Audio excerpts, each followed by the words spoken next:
All right. What is going on, everyone? I haven't played that intro in a while, and it seemed like there's like Are you hearing an echo on your end, or is it just me? No. Okay, maybe it's just my headphones. But anyway, beauty of doing a late night live, which we haven't done in a while. Switch maybe my headphones or anything. So, but anyway, hope everyone's doing well. Give me let me make sure I can hear you, Ryan. How you doing? Check. I'm doing good. I'm wearing my my Robert Woods t-shirt for the occasion. Love it. Yeah. We'll see if he comes back. Or Oh, not back. Like he's going to Houston. He's going to Houston, but it's proof that life, the world does continue to spin, even if the Rams do move on from our most beloved players. So, yeah, that's exactly. The honor there. Exactly. So, all right. Well, welcome. Sorry, everyone. I was like hearing like a 30-second delay. The intro music was like overplaying each other, so I don't know what was going on with my headphones. But welcome to the little LAFB live after dark. Ryan Dyrud joined by Skinny T, our Rams beat writer. Obviously, huge news today, which we all saw coming. I don't think any people, or not a lot of people, expected the compensation necessarily, but Jalen Ramsey traded officially, or I guess officially will be Wednesday when the new league year starts, but unofficially official, traded to the Dolphins for a 3rd-round pick and tight end Hunter Long. So everyone in here, as we go through this, we're just going to give our reactions, kind of talk about what this means, that we believe the Rams do have a plan. I know there's a lot of chaos going on right now, but drop your questions in, any thoughts, even if you just want to vent about it, because it seems like I would be surprised if not at least 90% of the fan base is not too pleased right now. But we'll try to temper everyone down and give our thoughts. But Ryan, immediately just off the bat, when it broke this morning, what were your thoughts on the compensation? Because we all knew the trade was coming, but just what was your thoughts on the overall compensation? Yeah, surprisingly low. That's the initial thought. I thought definitely a second. I thought maybe in a world, if there was a team that was interested enough, maybe a first. But yeah, on that front, definitely low. The other thing that came to mind shortly thereafter was 2024. That's what we're thinking now. What about you? So I never want to be like I say this a lot, so maybe I'm becoming that, but I'm trying not to. But I try not to be like the I told you so guy. But Jamal and I on our show have been talking for 3 weeks now that we thought it was kind of delusional that anyone thought the Rams were going to get a 1st-round pick for Jalen. And that's not saying because Jalen Ramsey's dropped off so far, still a very good corner. I think he's definitely dropped from that best corner on the world to probably still top 10, like still a Pro Bowl caliber guy. But I think it was more so based on the contract he has, so the money that a team was probably going to have to take on. And also, if you just look historically, because a lot of people will just say like, "Oh, this guy's worth this," just because he's a top 5 of his position, whatever. But when you kind of look at history, and maybe you can think of one that I haven't thought of, or anyone listening, drop it in the chat because I want to be obviously told otherwise. But superstar players typically, if they're traded more than once, it's very rare that they get even close to the same compensation they got the first time they were traded. I don't know if that's just because teams say, well, why are you trading again? Is something going on? If it's because, well, guess what? 3 years have gone by, so that player is now older, not in their prime. If it's because the earnings and stuff like that, but for whatever reason in history, it's very rare outside of, maybe like a Deion Sanders, that a player, and I bring this up because obviously the Rams traded 2 first-round picks to get him. 3 years now later, that was never going to be even remotely near the compensation line. And I didn't believe they could get a 1st round. And I wish they would. So I'm not sitting here saying like, I told you so, like, look at me. I'm saying more like, unfortunately, that was my expectation. And I think the reason why there was so much outcry today on Rams Twitter is and I'm not putting anyone on blast or anything doing that. I'm friends with tons of different podcasters and content creators. But when everyone out there is telling everyone they're getting a 1st, no matter what, they're not even taking phone calls unless it's for a 1st-round pick, that sets the expectation for all the fan base And so when you see a third and a tight end, that's why it becomes so shocking to everyone, because they've been told for 3 weeks it's going to be a first, or it's not worth it. And so when it becomes a third and a player, it seems like a big slap in the face. Now, I do think it was going to be more than that. I thought they could maybe get a second, or at least like 2 picks out of it. I thought they could maybe get a 2 and a 5, or a 2. Like the best case scenario was a 2 and a 3 in my opinion, but a 2 and a 4, 2 and a 5, I didn't think that was out of the realm. But let me ask you this before we just talk. I mean, what's your thoughts on Hunter Long? I mean, maybe only 1 career catch so far, Ryan, but maybe that's a little diamond in the rough that they turn into something. Well, the Rams have that track record where they are able to take talent like that and to turn it into something that another team hasn't been able to do. He was drafted by the previous regime there in Miami, so a new regime might not be thinking of him in the same way. So that's something to consider. And I think that he had really good college production when he was at Boston College. So he's a quality pass catcher. We would like to see him blocking more in the Rams offense. But I think he's just clay waiting to be shaped. And I don't think he's competing for Tyler Higbee's spot. I think that's still solidly Higbee's job. But I think he's a good backup. And one thing that they won't have to do is necessarily draft that this year. So that brings that urgency down for that particular position. So in that way, that's a good thing. They don't have to use a draft pick. They get a third rounder, and they get to see what they can do with them. Yeah, totally. Again, I don't know a ton on him. Played at Boston College, as you mentioned, had some good catch radius there, and see what he can develop into a blocker. But at the trying to be the glass half full guy here, out after Tyler Higbee last year, the tight end position was pretty abysmal when you look at anyone not named Tyler Higbee. And even going back to the Super Bowl year, it's like they needed a heroic performance from one Kendall Blanton at that position because of Tyler Higbee's injury. And obviously Blanton was not there last year. So, I mean, they needed reinforcements at that position. It was either going to be signing someone in free agency, or it was going to be draft picks used, which this is a surmountable, a very deep tight end draft class. As we know, we were just at the combine, you and I. But this now, if you think about it like this, again, glass half full, and I don't know how great Hunter Long can be. I haven't dove into his tape or anything like that since this just happened, a few hours ago. But if you think about it, the Rams were going to have to use a pick on a tight end, one of their 10. Now they essentially used a third round pick on a tight end. And so they get a third round tight end and another third round pick. So if you start thinking about it like that, and if people could say, okay, they got 2 third round picks, it doesn't seem as bad as 1 pick and a tight end no one's heard of, because in the third round, you'd be drafting a tight end that not a lot of people had heard of anyway. So yeah, maybe I'm just being glass half full. I don't know. That's a great way to look at it. There were two tight ends on the depth chart before this, Tyler Higbee and Bryson Hopkins. So it was going to happen. So I think that's a good way to, siphon off a resource from a team that isn't looking at Hunter Long as an asset any longer. Since it was a previous regime that did draft him. So I think, he's had less than 300 snaps in his pro career in 2 years. He was drafted in 2021 in the 3rd round. He was the 3rd overall draft pick from that. He's 3rd overall tight end from that draft year.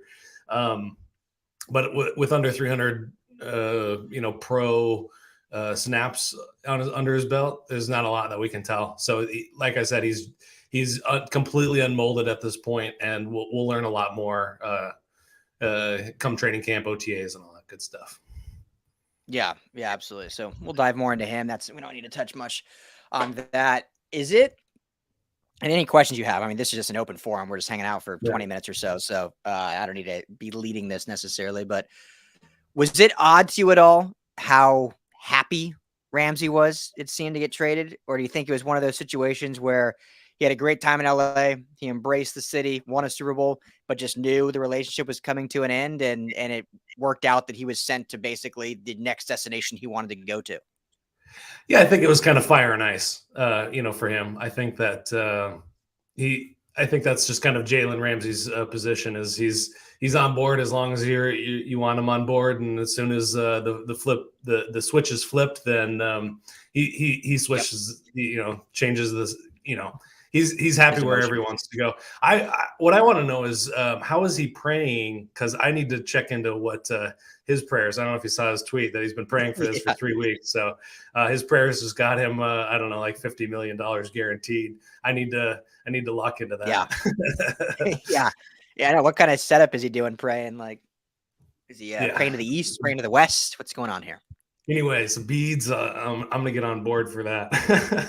But I hope Rams fans aren't taking it personally. I do recall that he was very excited to join the Rams, and he was on board for a long time, and he was the Rams' biggest cheerleader, as long as up until just a couple months ago. When the news started to circulate that they were looking to trade him. So, I don't begrudge that at all. Yeah. So I think you got to. Well, go ahead. Oh, going back to the trade. So I think it's the 77th overall pick in the draft. So, we've talked a bit about where the Rams are going. Does this signal where the Rams are going in terms of drafting in that second round and then in the third round? Do you think? Signal as in like tip what position they'll go? Yeah, exactly. Well, I mean, it gives them a little more flexibility, obviously, because we talked when we were talking at the combine, 36, we said they probably need to go edge was like a must, especially now that Floyd's gone too. Like that's kind of like has to be edge or offensive line, I guess, but edge is probably way more important than offensive line based on the depth they have, right? Yeah. Is that what we said? Yeah. Or some people's perspective, maybe offensive line somewhere along there, but yeah. Well, go ahead and break down real quick. I mean, you answer your own question because I thought you were really intelligent about that in the sense that everyone is saying offensive line, and yes, they need to add. They have 11 picks now, so there's going to be offensive linemen taken. They need to bolster that because of obviously we saw the injuries. But on paper, when healthy, the offensive line is not in as bad as a spot as say the edge that right now has Daniel Hardy, and that's basically it. Michael Hoyt is technically on the depth chart there. Yeah, a converted exactly. Edge. So give your 2 cents on it because I think you broke it down well about what you think they should do. Oh, in terms of offensive line, or just? Yeah, I think because you were the first one to say I don't think they should go offensive line with their first pick. Here's why. Yeah, I think totally. I think when healthy, they actually have a decent 5 across the front. Being Alaric Jackson. You've got Logan Bruss. You got Brian Allen coming back. Rob Havenstein. I was just looking at rosters past when Les Snead is talking about pillars. If you look at where Havenstein has stuck around, Havenstein is one of the pillars now. Yes. And then they have a couple of options for a quality guard, moving maybe Noteboom in since they're paying him so much, keeping him in the starting rotation. So that's my starting 5 along the front. I'm working. There was a whole Football Outsiders about how injured the Rams, just the team in general was, but specifically their offense was the most injured offense in the NFL last season. And I was working on a little video piece for it, but I got upended by this news. But they're not going to be that injured again. But if you look at where they are with the edge, they got nobody, and they had nobody last year really. And since they've cut Terrell Lewis and Justin Hollins, so that first pick has really got to be edge. And then moving beyond that, you got to assume that McVay is going to want something offensively, a weapon. I was originally thinking they go tight end in the 3rd round, but now I'm thinking maybe running back in the 3rd round because they're going to make a lot of changes at running back. Yeah. Yeah, it's going to be interesting. Obviously, we still have free agency, which starts in tomorrow, technically legal tampering. So it starts Wednesday, but all the signings happen tomorrow and Tuesday, which is always interesting. Yeah. And the Rams obviously have little to no cap space, so they won't be able to do much outside of re-signing, hopefully some of their own guys. But I would assume that we'll see 1 or 2, smart vet signings to go here. But I want to get into that more, but I want to circle back and just we'll wrap up kind of this Ramsey trade, and then we can go into future outlook.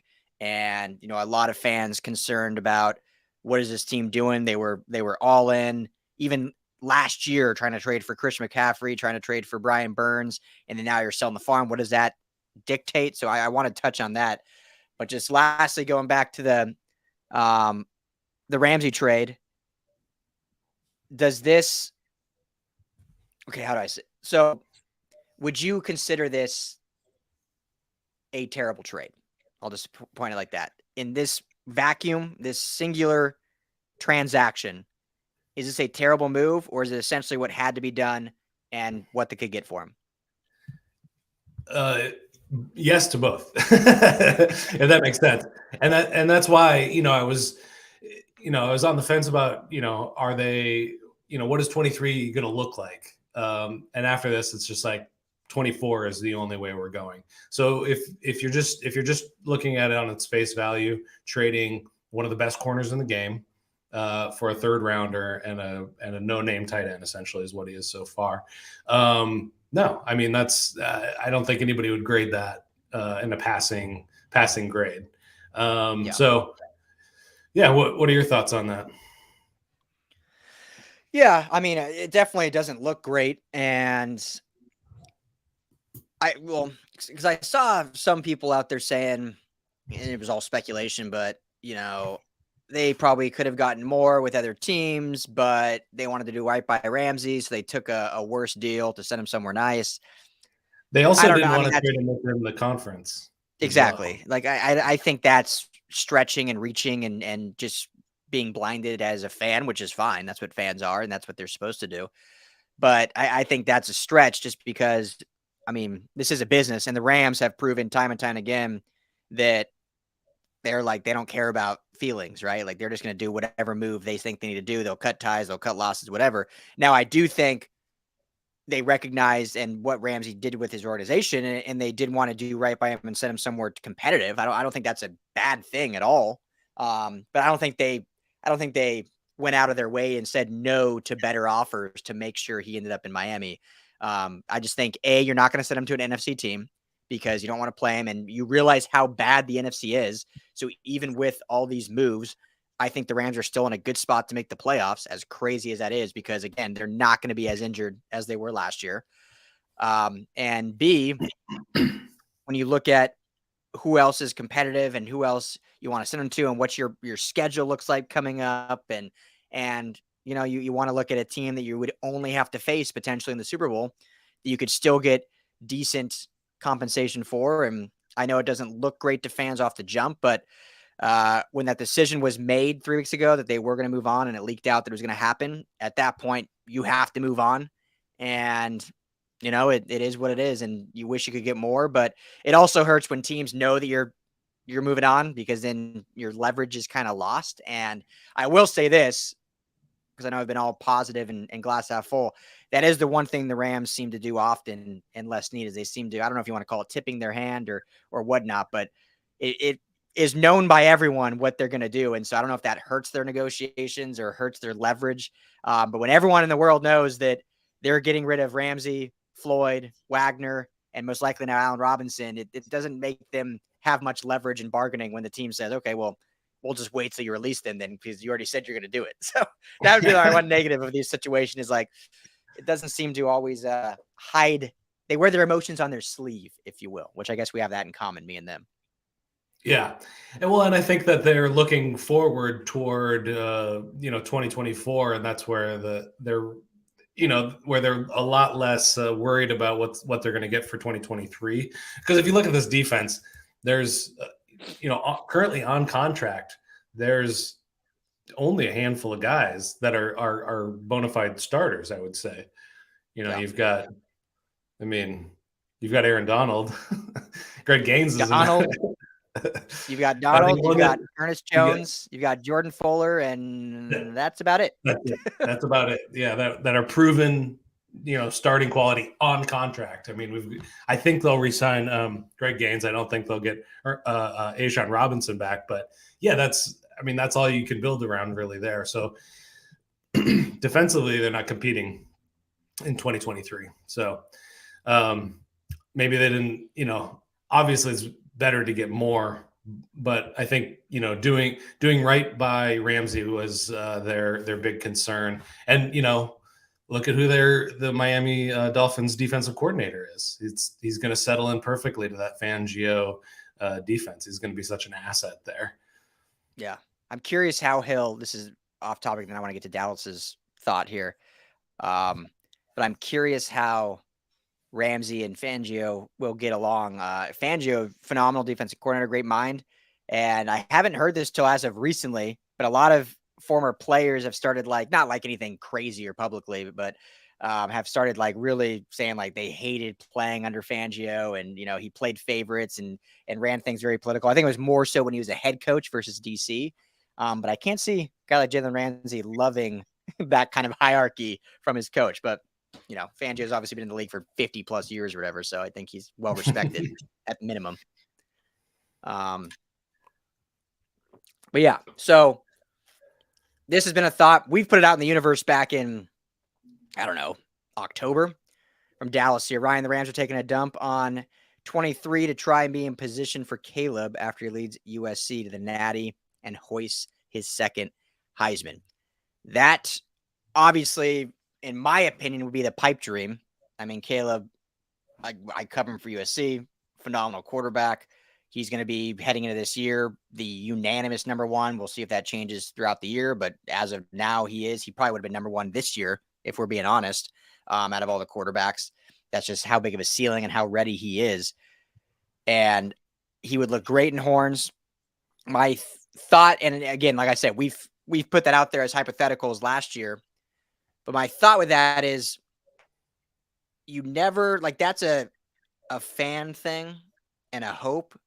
As an organization, though, if you are putting all your chips in on one draft pick that you don't even know if you can get to, that's a very, very risky business strategy to say, okay, we're selling the farm.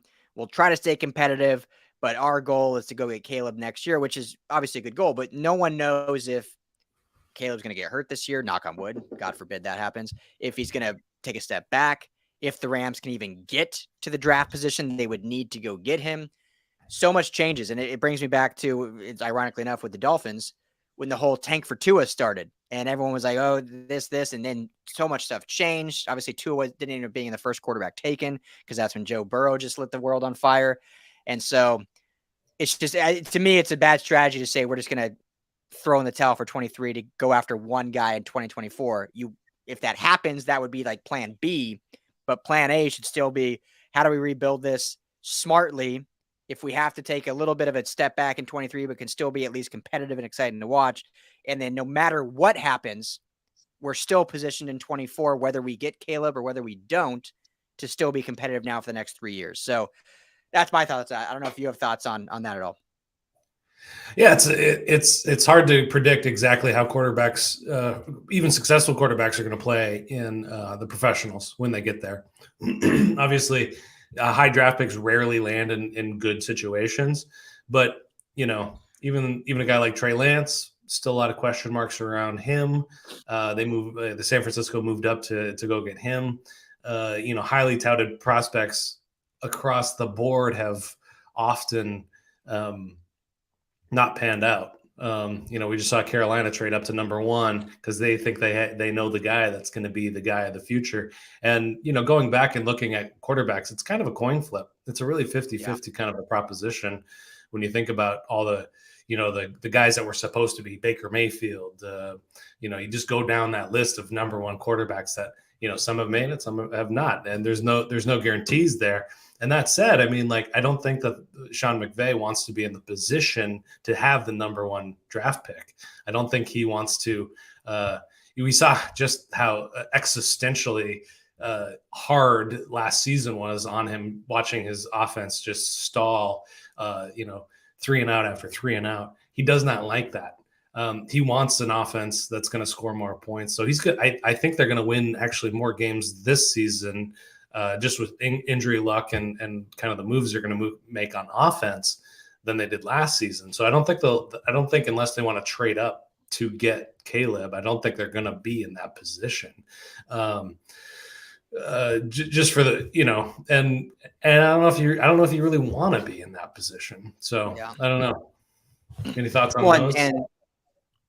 And the quarterback alone that they have on the roster, Matthew Stafford, if he's healthy, they're going to be good enough to win a good amount of games because, again, the NFC is so bad. Aaron Rodgers on his way out. I mean, we've talked about it before. Matthew Stafford might literally be the best quarterback in the entire NFC. If he's not one, he's at worst the third best. If you want to put Jalen Hurts and I don't know Kyler or whoever else you want to maybe throw in there, Dak, but he's at worst third best, at best first best in the entire conference. So that alone is going to get you some good wins over replacement. When you look at teams that are truly tanking, they're playing with a 5th round rookie that like they're playing with a Taylor Heineke, or they're playing with Ryan Fitzpatrick, who's in year 20 on his 28th team. Like they're basically saying like we've thrown in the towel because we don't even have the quarterback figured out. Whereas Stafford's obviously not the future, 35 years old. You would love to get a guy like Caleb as the future, but Stafford's not. Again, it's all based on health, but we're assuming he's going to be healthy going into this year. He alone is going to be good enough to get you to that, 7-8 win threshold. And then hopefully you get some other stuff that happens that can get you to 9 or 10. And that's going to get you in the playoffs in the NFC. So you can do it. And last thing I'll say, the Chiefs moved up from 21 to 10 to get Pat Mahomes. And so it's certainly possible. And the Rams are obviously not shy about trading picks. But I would think that is much more likely, whereas they still have a plan in place to be competitive in 23 and in 2024 and beyond. But if it works out for them, then go get Caleb. Don't plan right now to say, well, okay, we're throwing in the towel to go get Caleb now, because so much stuff happens, so much can change. But if you truly believe in him, no matter where you sit in the draft, if you're at 21, if you're at 15, if you're at 9, and then you say, okay, we're moving all the way up to get him, similar to how they did when they went and got Jared Goff. So we'll see. Well, in one comment on Stafford, I was just thinking about one variable that isn't really taken into consideration when rating quarterbacks. But I would say level of play versus consistency and where that comes down. Comparing those two things, you have to put Stafford above Dak Prescott and characters like that, because he's not only is he a really good quarterback, but he's consistently good. But yeah. Well, let me just jump in here on that, because that's one thing it's been fascinating to me. It happens every year, but this year it's the most I can remember it, where we've seen now multiple quarterbacks have one good, if the two I'm going to say, you could maybe say one good year. I think it's more like 9 or 10 good weeks. And all of a sudden they're the future. And I'm talking about Daniel Jones and Geno Smith up in Seattle. And I've said many times, I'm so happy for Geno. His story is awesome. And I think hats off to him. But are we really going to say that the year Geno had, which was the best he's ever put out there, but based on the 9 years prior, all of a sudden he's going to take you places you've never been before? Or we look at a guy like Stafford, who had a down year because of injury, but we've seen 13 years of consistent play, whether it was successful wins and losses or not. Like, we know what Stafford is. Like, to your point you just made, like, we know what we're going to get as long as he's healthy. These other guys we've seen play 10 good games, and they're getting $150 million deals. So that's why I think the Rams are in a better spot than many think, because they know what they can get another quarterback as long as he's healthy. I know it's getting old saying that, but I'm just going to keep saying that, because that's what it's really important to in Dallas, to your point. Like, that's really all this comes down to is he healthy or not? But if he's healthy, which I think he will be, and the Rams are obviously going to do their due diligence, then he will be fine this year. Now, he may only have 1 or 2 solid years left, but at 35 this year, he injured last year going out, but you got to think about it this way too. He only played, what was it? When did he go out? Week 8, week 7? Something like that. Do you remember the exact week? So obviously he was injured, but that also means he had, 12 weeks off. For the year prior, they played up until February 12th. So he's got a lot of rest in him in this go around heading into this year, which I think will bode well for him. Yeah, and interesting thing from McVay's press conference from a few days ago was that he doesn't want his retirement to be a concern or a storyline, which tells me that he's committed beyond. He's at the very least, he's not going to come out at the end of the season and say, "Now I'm retiring." I think McVay is here for 2 to 3 more seasons with the Rams, if not a couple more than that. I have a theory about tens that I could go into at another time, but I do think that that because McVay is committed and sticking around and working through this remodel, rebuild, whatever semantic word you want to take from it, he's committed through it. And I think that Stafford, as long as he is healthy, and back injuries and neck injuries are scary and concerning for everybody, just at a human level, not even just a football thing. But I think that Stafford's going to be right there along. You've said it for a long time. They are connected at the hip, and Les Snead talking about the pillars and the load-bearing walls of this organization on the field being Stafford, Kupp, Donald. I'd throw Havenstein in there just because that's fun to do because he's stuck around for such a long time. But they're going to rebuild around those guys, and I think that Stafford is along for the ride. Yeah, absolutely. So before we wrap up here, we touched on this at the combine because we already basically knew Ramsey was gone. So let's chat a little bit about this secondary now, because he was the pillar of that secondary, and now it's a lot of youth. You have a lot of free agents in David Long and Nick Scott and Taylor Rapp, and so you're going with a very youthful secondary. Plus, they'll obviously draft some. We'll see if they can afford any free agency, but just your thoughts on what the secondary could look like, or if it's going to be a huge issue, or if it's one of those, they brought in Jimmy Lake, and here's what I'm going to get to. Like, everyone out there saying, what are they doing? They don't have a plan. Just look at how the dominoes have fallen, right? They brought back Aubrey Pleasant and they hired Jimmy Lake, two of the best secondary minds in football. So they had already decided whether they brought them either before they brought them or after that they were moving on from Ramsey, whether it be because they just needed cap space or just knew where they were in terms of a remodel. But obviously leaning on those guys to say, hey, we have a lot of youth here. We're going to have 10 to 12 draft picks this year that we can throw at the secondary.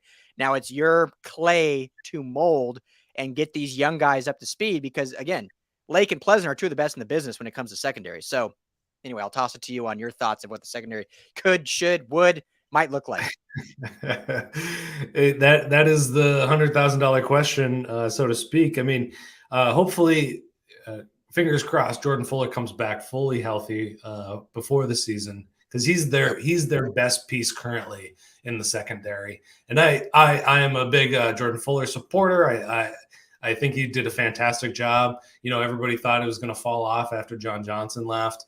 But he's done such a fantastic job, and it's not an easy role in the Rams defense to do that. Just looking at this, depth chart, you got Derion Kendrick, you got Robert Rochelle, who barely played last year. Kendrick himself got roasted a few times. Everybody on Twitter definitely came down hard on him. I think he's got a lot of fight in him. He's got a lot of dog in him, and I like the way that he plays chippy, and he's not like good quarterbacks forget about the interception that they threw and they just rip it down the field. I think he's kind of the inverse of that, where he's he forgets about the getting beat and just comes back playing harder. And Kobe Durant is it's a curious case for him.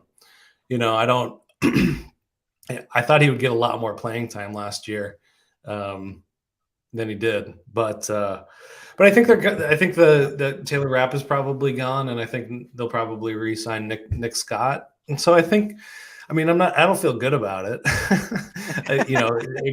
Jalen Ramsey made everybody feel a lot better about where everything was, just as a security blanket. But I think if developed, they've got some really good talent back there, and I wouldn't put it past them to go out and sign a veteran free agent in the offseason for just kind of a one year low team friendly kind of deal that allows them to have at least one veteran presence back there. Because currently I think their oldest defensive back is 25 years old. Yeah. Is what, Jordan Fuller or Nick Scott if they resign him would be the oldest? Yeah. Nick Scott, I think, would be the wily vet if re-signed. He's getting off his rookie contract. You got Quentin Lake also, who me and you are both very high on, but didn't play at all last year because of injury. Yeah. So, yeah, I mean, it's an exciting. I remember talking at the combine. We're like, it's kind of an exciting group. It's fun to see what happens, but going up, against the likes of the Niners and Debo, if Hopkins is still in Arizona, if they play some of these big firepower offenses, like definitely somebody's not easy. DK. Yeah. Yeah. DK Metcalf. Yeah. Well, so here's a name I'll throw out there. Patrick Peterson probably is flying under the radar, probably won't get a big contract. So that's something to consider there. Just a 1 year flyer to see, just to get somebody in there that can kind of hold down the fort. Yeah. The other name I would throw out that I threw out last year, and then he ended up signing with the Chargers, but he's a free agent again, is Bryce Callahan. And I believe his contract with the Chargers last year was 1 year, $5 million. So, I mean, it's going to be that, if not less, this year on the market. And so if they can afford a guy like him, who's primarily a slot nickel guy, but a very, very good one, had a very good last year for the Chargers. And if the Chargers don't bring him back and get on the cheap, I think that's certainly a name they could add in that rotation.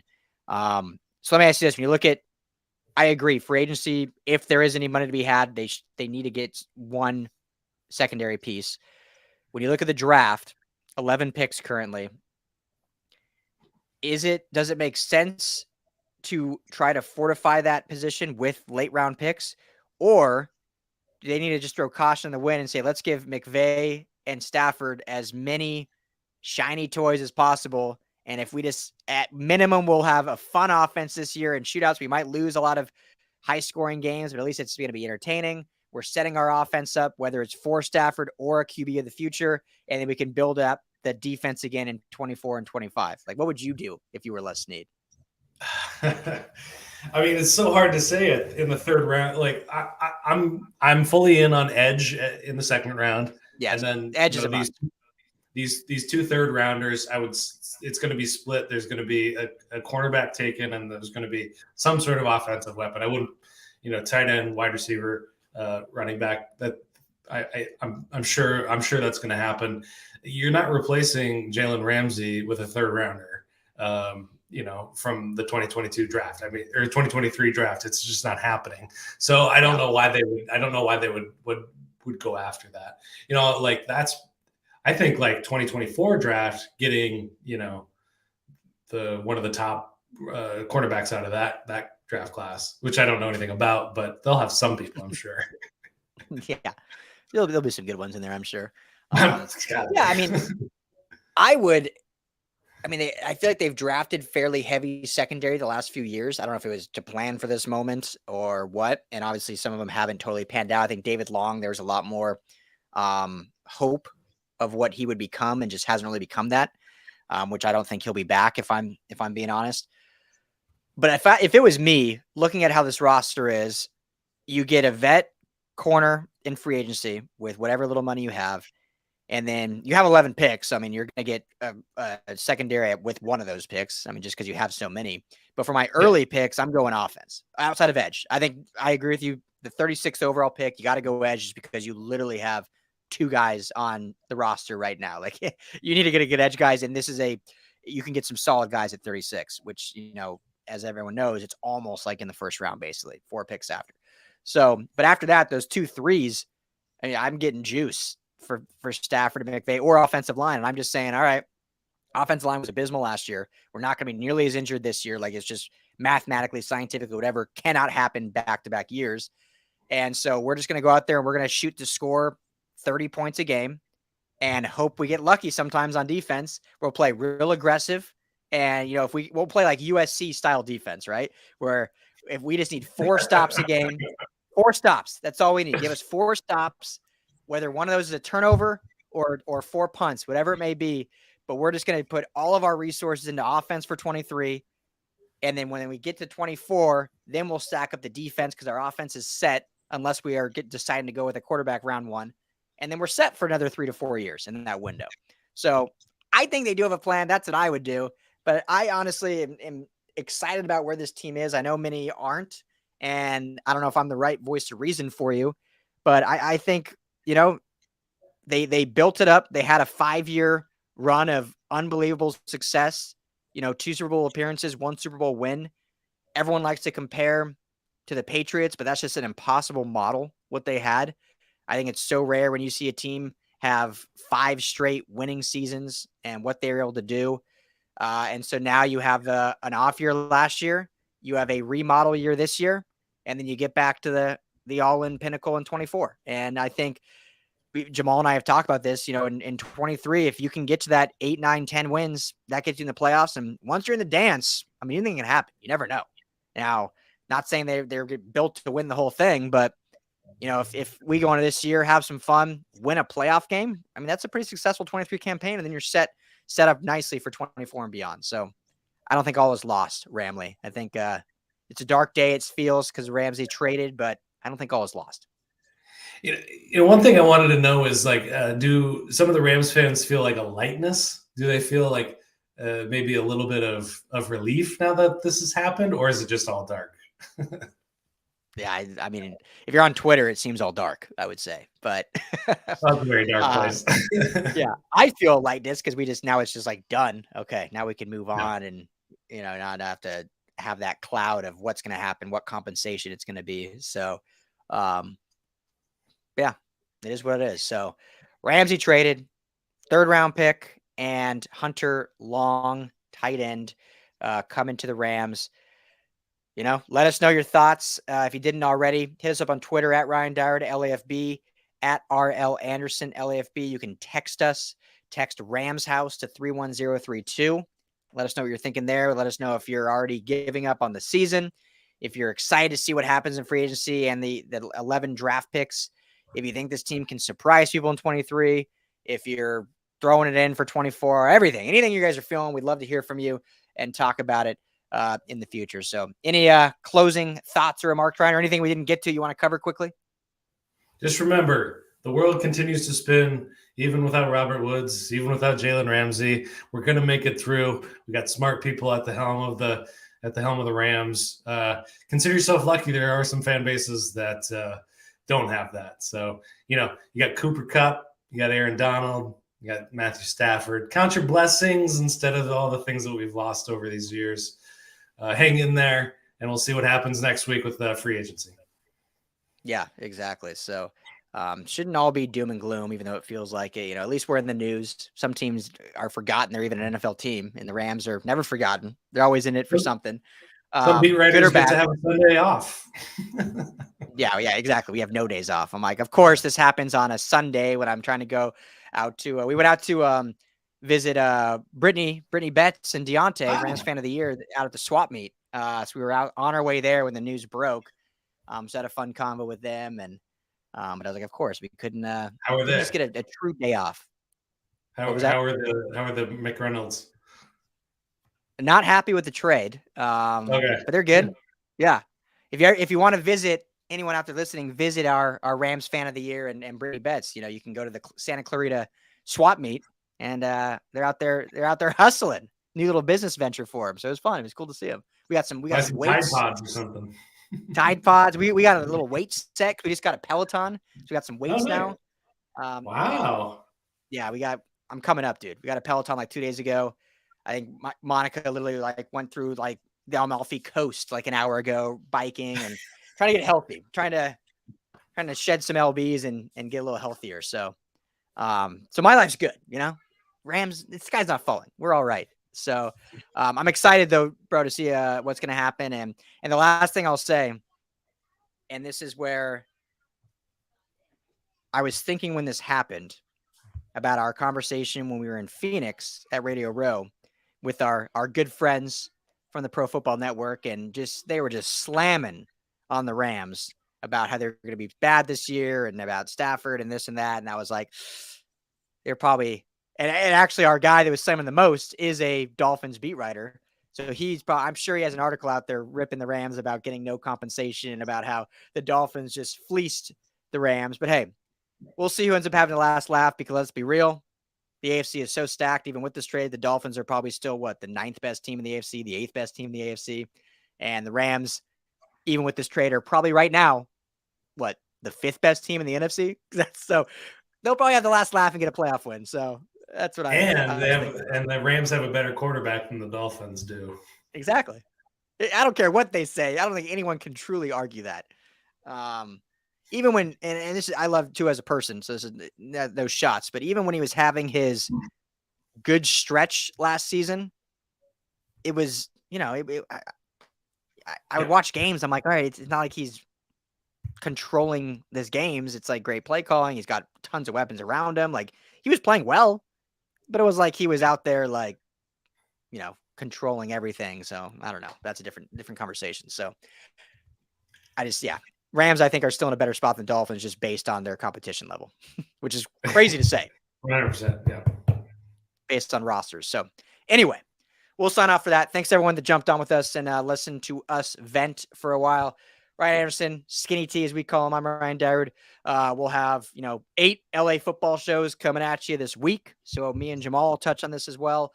I'm sure Ryan will have some Rams Skinny with Skinny T dropping this week, as well as some articles. So make sure to check out LAFBnetwork.com. But thanks all for hanging out with us. Enjoy the rest of your Sunday. Have a blessed week.